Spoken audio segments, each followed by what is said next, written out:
오늘 하나님께서 우리에게 주시는 말씀은 민수기 14장 1절부터 10절에 있는 말씀입니다. 온 회중이 소리 높여 아우성쳤다. 백성이 밤새도록 통곡하였다. 온 이스라엘 자손이 모세와 아론을 원망하였다. 온 회중이 그들에게 말하였다.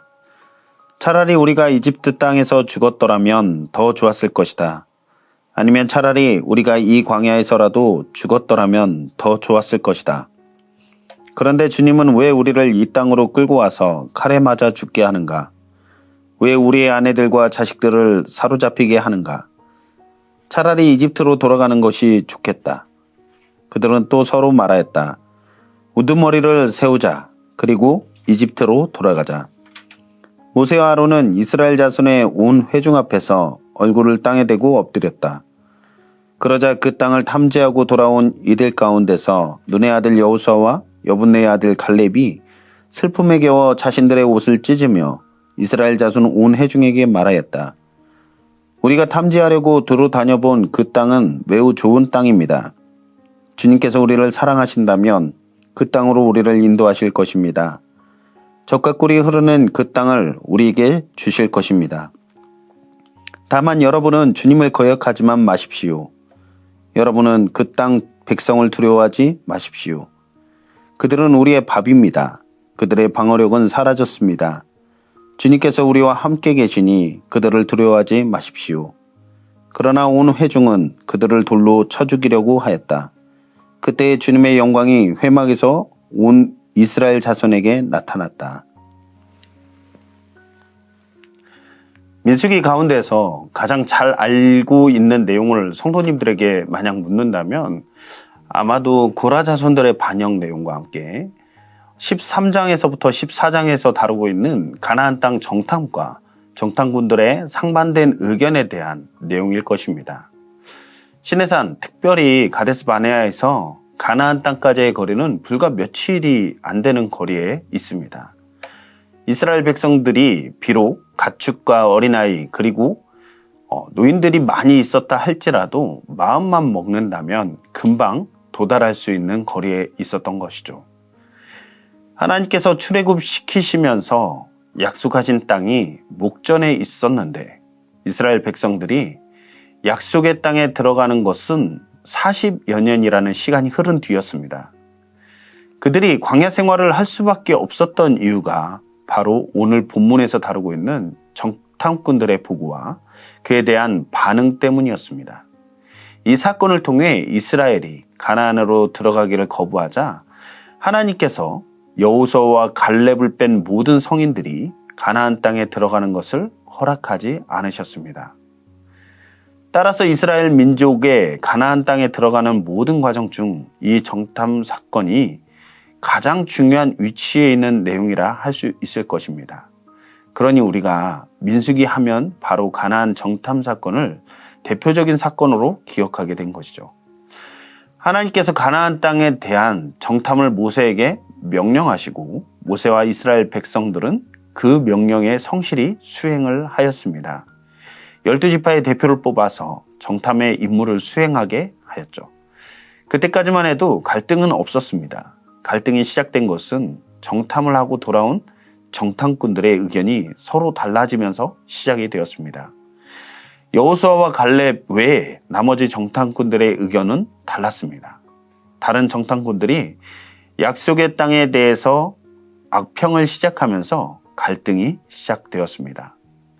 정탐꾼들이 귀환해서 정탐 내용을 보고하고 자신들이 획득한 가나안의 과실들을 보았을 때까지만 해도 희망적이었습니다. 그들은 가나안 땅에 대한 긍정적인 평가를 내리면서 과연 그것은 젖과 꿀이 흐르는 땅이었다라고 말합니다.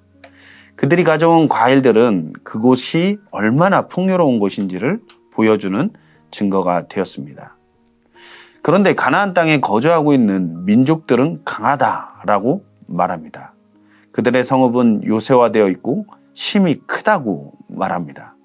이 땅에는 아낙 자손이 있고 가나안 전역에 아말렉 사람, 헷 사람, 여부스 사람, 아모리 사람과 가나안 사람들이 이미 자리를 잡고 살고 있다라는 정보를 알려주었습니다. 약속의 땅에 긍정적인 요소도 있었으나 부정적인 부분이 크기 때문에 가나안 땅을 정복하는 것은 사실상 불가능하다라는 시각으로 보고를 하고 있는 것이죠.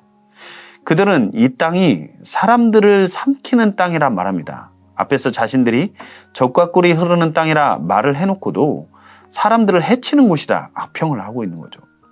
그리고 그 땅에는 거인들이 살고 있고 그들은 강하다라고 말합니다. 그들은 네피림의 후손인 아낙 자손들이라 살고 있어서 우리는 스스로가 보기에도 메뚜기 같지만 그들이 눈에 보기에도 그렇게 보일 것이다 라고 전하였습니다. 부정적인 시각이 공동체에 미치는 영향은 지대합니다. 12명의 정탐꾼 중 10명이 가나안 땅에 좋기는 하지만 우리의 힘으로는 그곳을 차지할 수 없다라는 결론을 내리고 부정적인 판단을 합니다. 그들은 지금까지 홍해를 가르시고 광야에서 물을 내시며 구름기둥과 불기둥으로 자신들을 이끌어 주신 그 하나님의 능력을 신뢰하지 못하는 고백을 합니다. 우리에게도 당장 눈에 보이는 객관적 사실이 현실적인 근거를 가지고 두려워서 주저하거나 포기할 때가 있지 않습니까? 그런 가운데 영적 리더십들이 판단이 얼마나 중요한지를 보게 됩니다.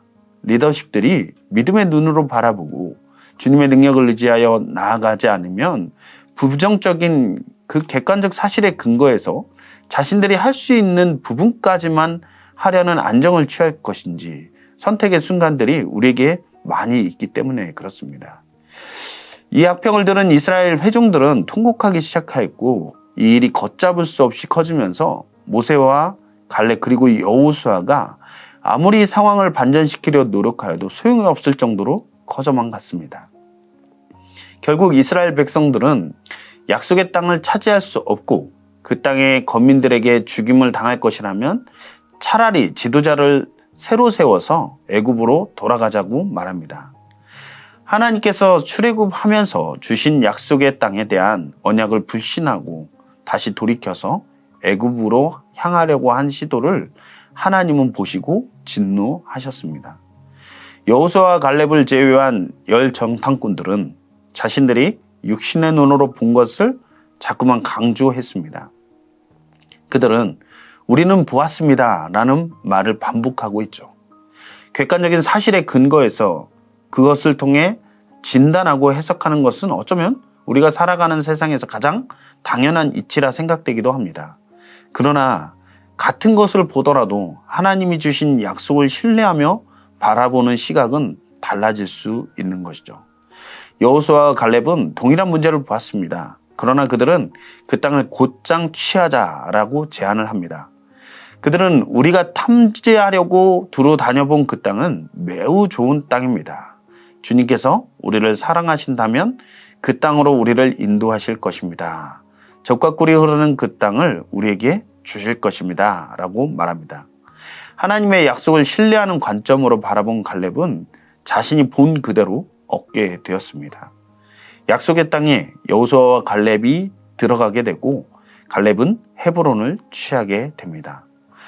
오늘 정탐꾼들의 보고와 백성들의 반응을 보면서 우리의 삶이 가나안 땅은 무엇이며 그것을 바라보는 나의 시선은 어떤지에 대해서 고민해 보는 시간이 되기를 원합니다. 하나님의 약속과 인도하심보다는 객관적인 사실과 내가 할 수 있는 능력의 한계가 먼저 보여서 그것을 포기하고 있지는 않은지 깊이 생각해 보기를 원합니다.